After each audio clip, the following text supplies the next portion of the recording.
Welcome to Negotiation Made Simple, the podcast designed to help you master the art of negotiation and win your next deal. I'm your host, John Lowry. In this episode, we are going to examine 6 stages of negotiation. These stages are really important because there is a strategic goal to be accomplished in every single stage.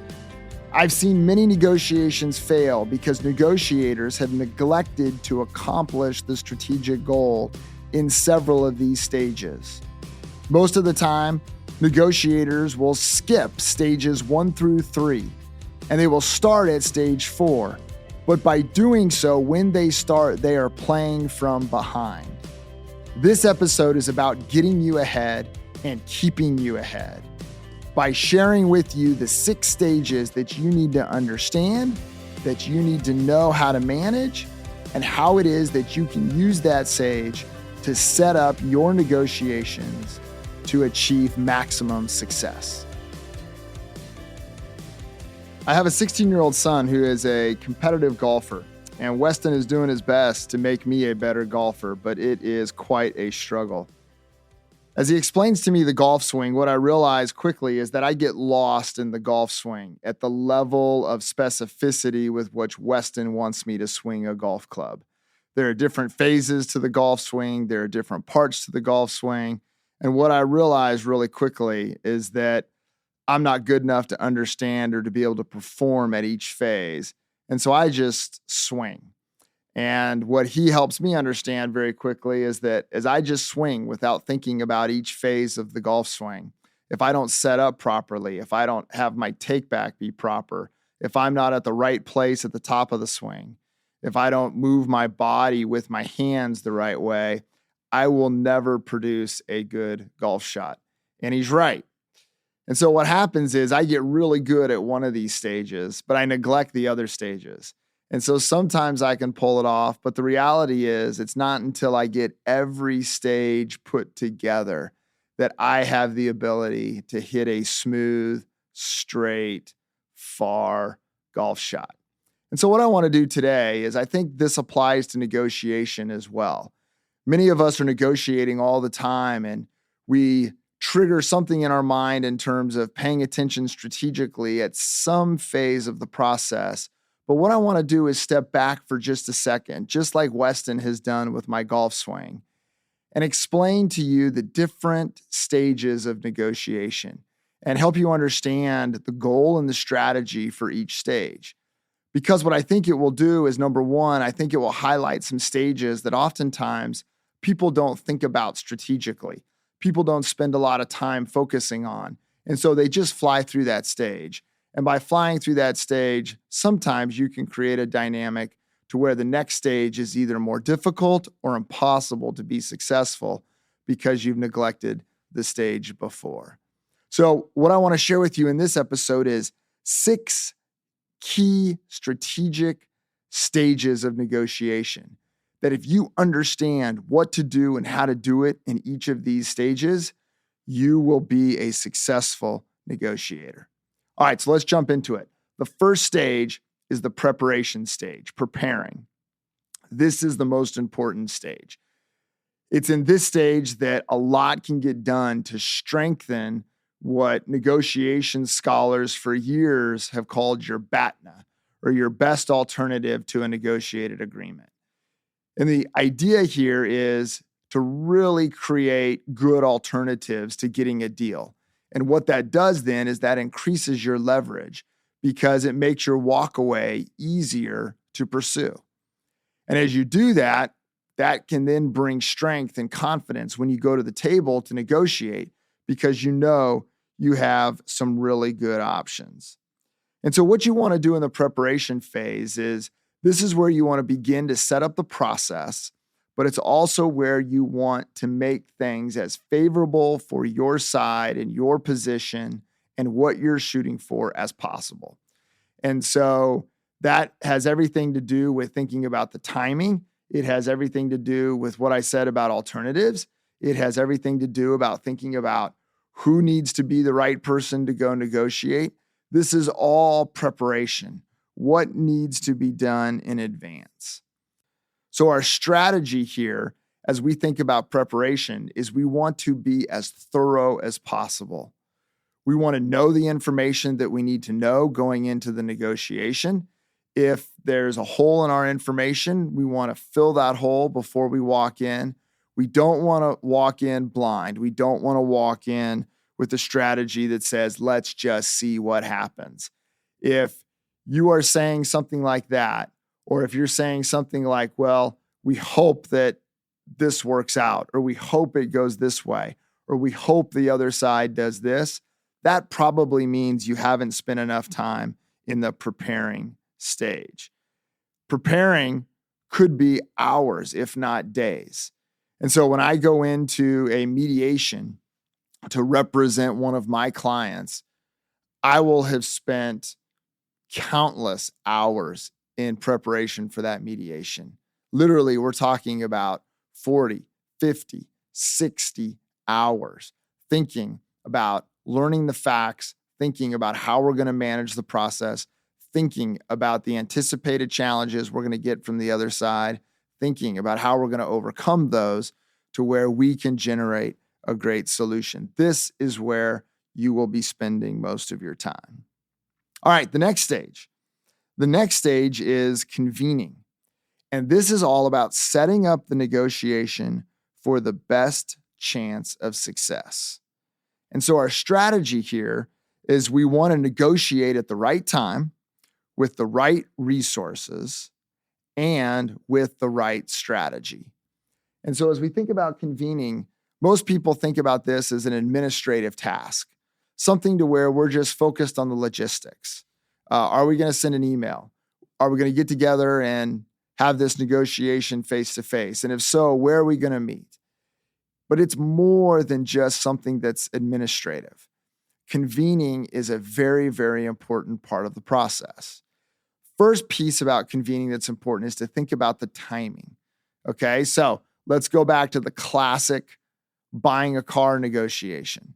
This is one that we're all familiar with. We've all heard and maybe experienced kind of the end of the month or the end of the quarter or the end of the year dynamic to where car dealerships are trying to make quotas and they're trying to hustle. And so there are better deals to be had. And so this is where timing becomes really, really important.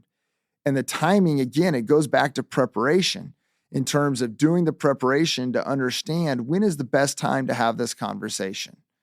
Sometimes buying a home in the middle of winter, not as many buyers, not as many people out shopping for houses. And so there is an opportunity to get a deal.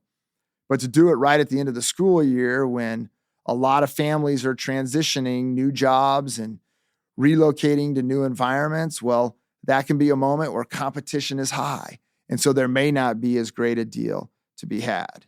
So this is all in the convening phase. But then I also really want you to think about how it is that you're going to manage the negotiation. Are you going to do this in person or are you going to do it over email? Think about the context in what you're negotiating and what is going to be the right environment. One of the things that I tell folks all the time is if you're negotiating through a moment of conflict or you're negotiating a difficult or delicate subject matter, usually doing that over email is not the best way to go. Many times people will say things over email that they would never say to someone face to face. And so doing it over email, we feel a little bit more free. And as a result of that, we can say things and we can do things and we can take positions that are not as productive. Whereas if we sit face to face, it creates an opportunity for empathy. It creates a better opportunity to listen and to understand. There is the opportunity to build rapport with the other side, even if it's a moment of conflict. And as a result of that, those kinds of things can be really, really good in terms of helping us get a great deal. And so sometimes email is the way to go. It's just more efficient. It's just easier. It's just how it is that we communicate. But I want you to be intentional, to just not let the process flow, but instead to be very strategic about the communication medium that you are going to use to pursue the negotiation. This is all part of the convening stage. Same thing in terms of resources. Sometimes at the negotiation table, especially in complex business negotiations, we need the right resources at the table as we're trying to put deals together. And so sometimes we need a financial person because someone's got to be running numbers as we're making concessions and making offers. Someone's got to be there working to see if those offers will work and what that looks like. I think about the movie Draft Day. We just had the NFL draft. And so in the spirit of the NFL draft, I watched this movie with Kevin Costner called Draft Day. And if you look at those war rooms, there's all these people in these war rooms as these teams are negotiating deals, as they're negotiating trades, as they're working through the draft process. If you'll notice, there's like 20 people because those are all resources that are at the table to help those teams make decisions faster. And so that's part of convening as well, is thinking about who are the right people at the table. Sometimes I've seen this work out to where bringing a third party who can be influential with the other side can be very, very effective. And so someone that may know the other side, someone that can grease the wheel, someone that can use a little relational capital to try to influence the other side, that can be very, very effective in terms of getting the deal that we want. But these are all the decisions. These are all the opportunities that are available to us in the convening side. But if we don't think about, or the convening stage, I should say, but if we don't think about these as key strategies, as key strategic moments in the negotiation process, people will slide right over them.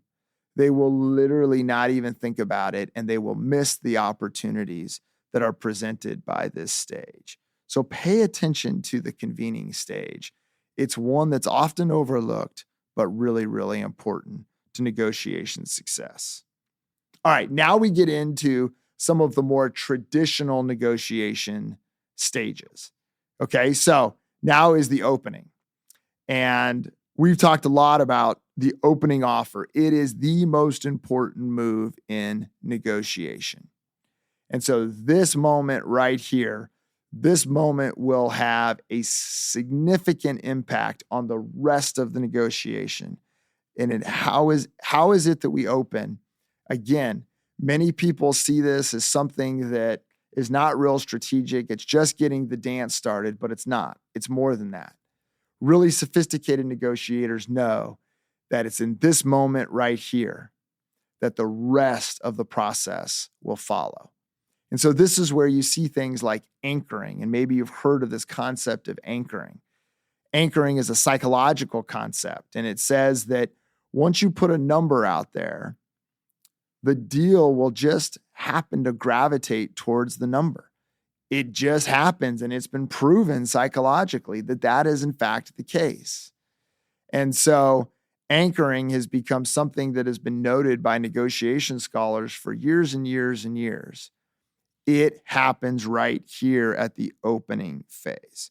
All right, so the goal of the opening stage is we want to manage expectations. Now, notice with me, the goal here is not to get the deal. The goal here is not necessarily to put out an offer that you expect them to say yes to.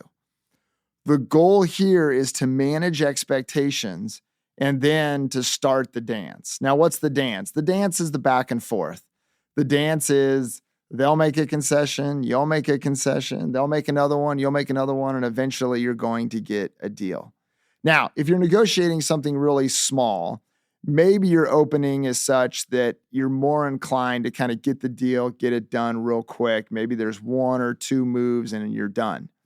But if we're negotiating something very significant, the sale or acquisition of a business, the sale or acquisition of a piece of real estate, something that is very substantial. If we're negotiating a major contract with a potential vendor or a potential new customer, here's the moment where we want to manage expectations and we want to start the dance. Now, our strategy is we want to be as aggressive as possible because we want to give ourselves as much room to make concessions and still get a great deal. But everyone's concern, and I will acknowledge this as a concern, is you don't want to be too aggressive. Because if you don't give any hope to the other side that there's a great deal for them, then they may be inclined to get up and to walk out. or to pull back and disengage from the negotiation. That doesn't get you anywhere. And so here we're looking for that sweet spot to where it's aggressive. We leave ourselves some room to make some moves and still get a great deal, but it's not too aggressive that the other side says, you're crazy, and just walks away. All right, managing expectations. The key to that is to understand that this is a psychological moment. This is not a numbers moment yet. All we're trying to do is we're trying to set the other side up to where when we make concessions, they can get to a place to where they feel like they've got a great deal. And we leave ourselves enough room to make those concessions to help them get there, but to get to a place to where we really get a good deal. And so expectations, that really has to do not with ourselves, but it has to do with the other side. Now, we have to understand that in the opening stage, they're doing the same thing to us, right? Especially if they're really sophisticated negotiators. And so what do we do when we get an aggressive offer by the other side? And this is what my friend Peter Robinson out of Pepperdine University calls the gasp. And it's a really important negotiation skill where if the other side presents a really aggressive offer that may be borderline offensive to us, then we have to be offended. We have to express to the other side that their expectations, if they think the deal is going to end there or head there, is not going to happen. And so often what I see, and one of the mistakes that I often see, is that especially in the professional business context, people don't react with enough emotion and enough vigor. They're very composed in this moment of the negotiation. And as a result, the other side gets the wrong message. They think they are in the ball game. They think they are close to getting a deal, when in fact their number is actually quite extreme and nowhere close to where a deal is going to be had.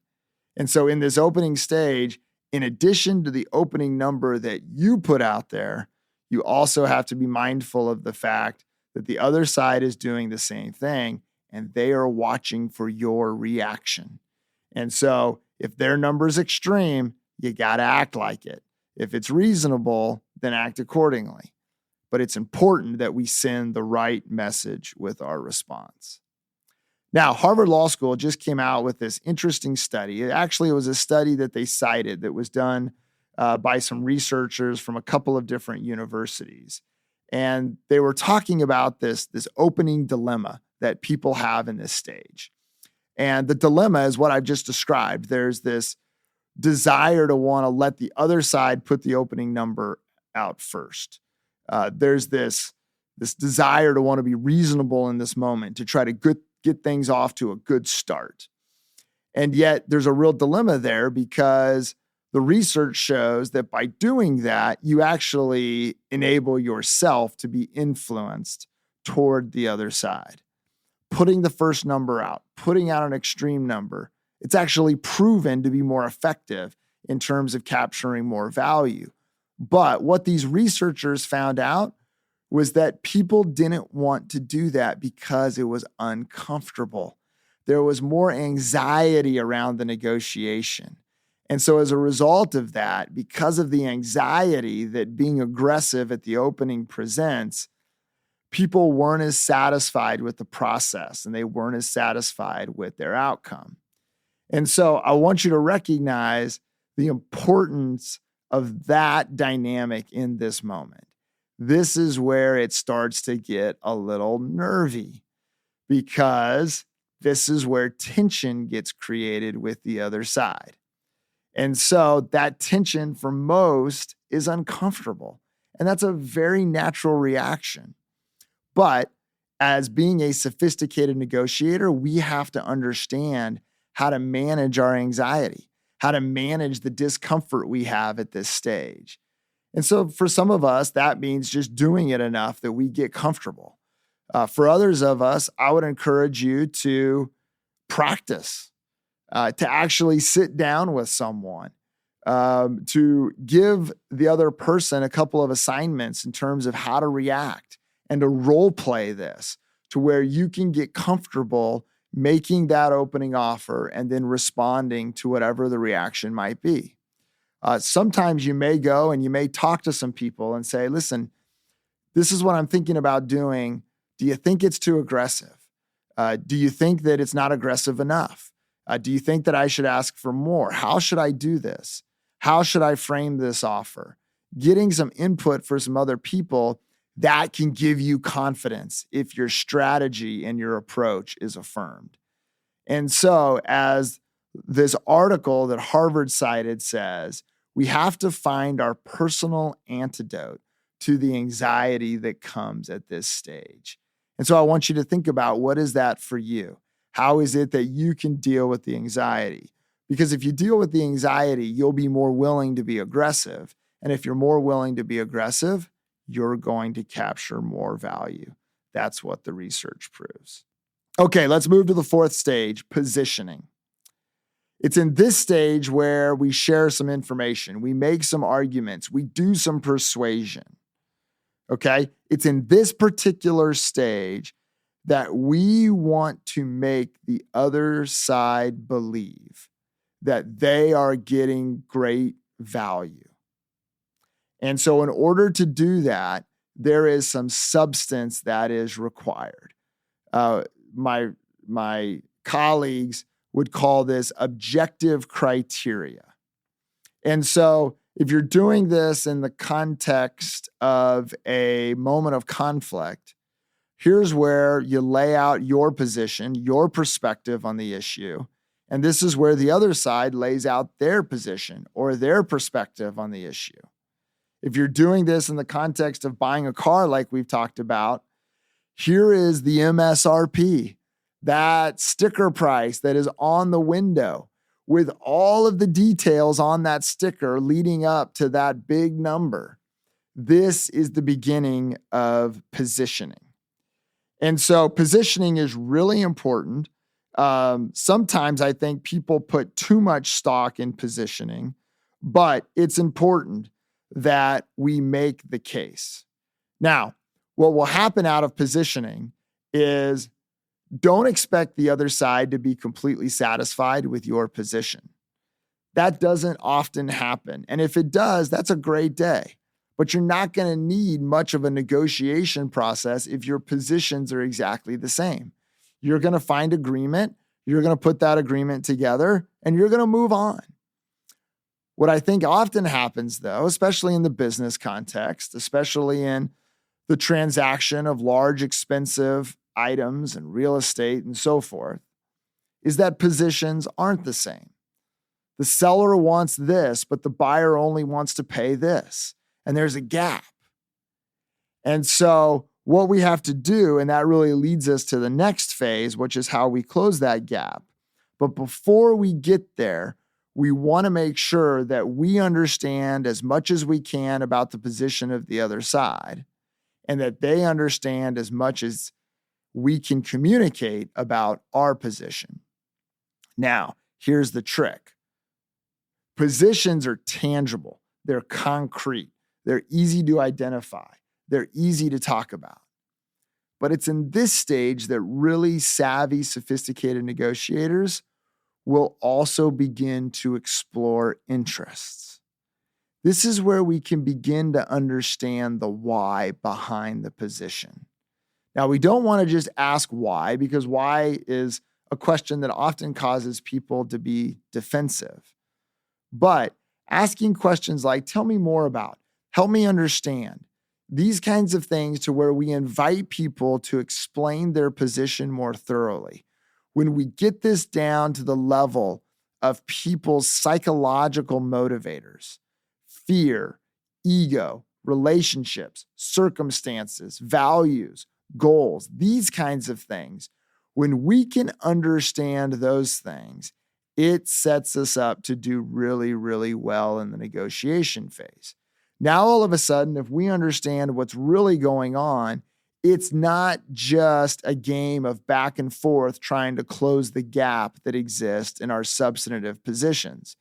But now, if we do this stage really well, we have the opportunity to get creative. we have the opportunity to take the conversation in a different direction. We have the opportunity to think about other resources that we may bring into this deal to where we don't have to make as many painful concessions in order to get it done. But if we blow over the interest discovery, and we just focus on their actual substantive position, we will miss the opportunity entirely, and the negotiation phase could be much more difficult. So, positioning is about understanding. And our goal is to not only understand the actual stated position, but to understand what's driving it. All right. If we do that well, then it leads us to stage 5, which this is the actual negotiating phase. Now, isn't that remarkable? We're talking about negotiation, but notice with me, there are 4 critical strategic phases before we ever get to the actual negotiation. That's how we manage this process exceptionally well.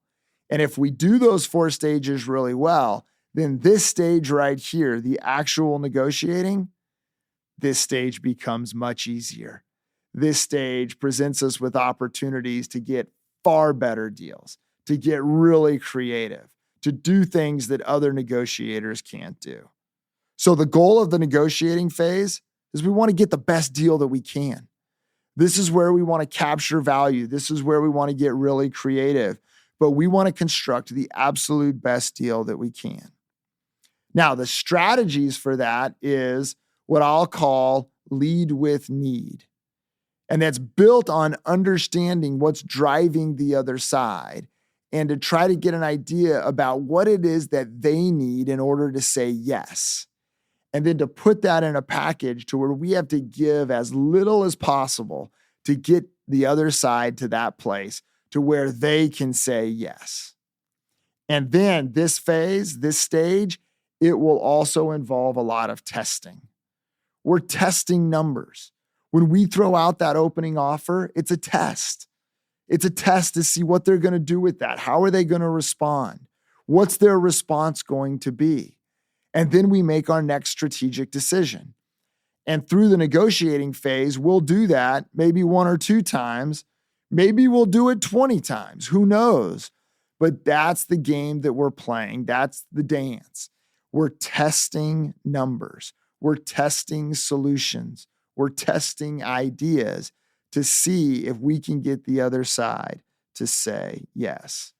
Now, in this particular stage, I want to encourage you to go slow, and if you can, to move in small increments.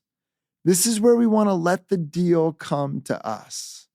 If we throw all of our value out on the table really quickly, not only will we lose substantively, but we won't let the process really happen. But again, if we go slow and we move in small increments, it's going to take longer. And there's going to be something in our mind that says, let's get this done quick, quick, quick. If we move in small increments, that may be a bit frustrating to the other side. And they're going to encourage us to put it on the table, to let's get a deal done. And yet by doing that, if we're moving in their direction, we may be more efficient, but we're not getting ourselves to an absolute great deal. And so as we think about this negotiating phase, let's move slowly, let's move deliberately, let's stick to whatever plan that we create, and let's move in slow increments. All right, now we get to the closing phase, the final phase of this. And this is also a really, really important phase. This is the moment where the deal has worked itself to a place to where you're pretty confident that you're going to get a deal. There may be tension. It may be difficult, but both parties have worked really hard to get here. You've closed the gap to where it's close enough that you're starting to build a sense of confidence that you're going to get the gap closed and get the deal done. And so the closing phase, I don't want you to miss the strategic opportunity that exists here. Our goal is to get the deal, but that's not it. Our goal is to get the deal and capture value. Now, a lot of negotiators, when they get to the closing phase, it becomes a race. How quickly can we get this done? How quickly can we split this down the middle, sign the paperwork, and move on? Sophisticated negotiators recognize that as they get to the end of this phase, that there is value to be captured. And sometimes that value is absolutely substantial. Because what happens is, if we finally get to the place to where the other side is ready to do the deal, and you kind of get that in terms of the conversation, in terms of the numbers that are going back and forth, there's a tone change that happens at the closing phase when someone has gotten to the place to where they're ready to do the deal. There's an opportunity there to, instead of just putting things on autopilot and just moving to the middle, there's an opportunity there to slow things down again and to actually get the other side to come a little closer to you. Now, is there a risk with that? Absolutely. And there's lots of people that don't want to do it because they don't want to take that risk. And I totally get that. But I want you to understand that there is a strategic decision to be made. If the deal is too delicate, if it is dicey and it's hanging on by a thread, then absolutely you may not want to spend a lot of time trying to capture value. But there's a lot of deals to where they're done and there's opportunity to push a little bit harder and to capture a little bit more value. Sophisticated negotiators look for those moments. They don't always do it because of the risk that I just described, but they at least slow down enough to look to see if there's a moment to capture more value. Now, in the closing phase is also where you need to tie everything up. And so if there's extraneous issues beyond the big terms, you need to make sure that those become part of the conversation. Because one of the worst things that can happen is to strike a deal on the big terms and then, having neglected one of the smaller terms of the transaction, whatever that might be, to not have that be part of it, and then all of a sudden to run into a point of controversy or a point of disagreement over those little terms, what that means is literally the entire deal could blow up. And so here in the closing, we want to make sure that we get everything on the table so that when we shake hands, when we say yes, when we say we've got a deal, we have incorporated everything into that thinking and are able to move forward with that particular deal.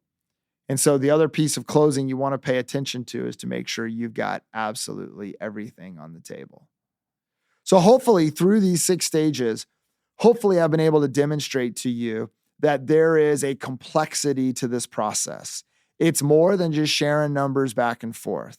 And it actually, the strategy starts long before you ever even think about walking into a conference room to try to negotiate a deal or picking up the phone to try to negotiate a deal. But in order to do this well, in order to do this like the best of the best do it, this is a process to where you've got to understand each stage. And this process begins long before the actual negotiation.